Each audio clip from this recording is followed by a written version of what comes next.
మరి మనమైతే ఈరోజు సౌదీ అరేబియాలో ఉన్నామండి. మీ అందరికీ తెలుసు.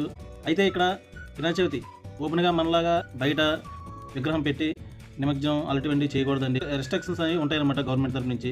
ఏదైనా సరే మన రూమ్లోని మన దేవుడి సంబంధించి హిందూ సంప్రదాయం ఏదైనా సరే మనం చేసుకోవచ్చు. అయితే ఈరోజు అయితే మనం విఘ్నేశ్వర పూజ అయితే చాలా గ్రాండ్గా చేసుకోవడం అయితే జరిగిందండి. వక్రతుండ మహాకాయ సూర్యకోటి సమప్రభ నిర్విఘ్నం కురు మే దేవ సర్వకార్యేషు సర్వదా.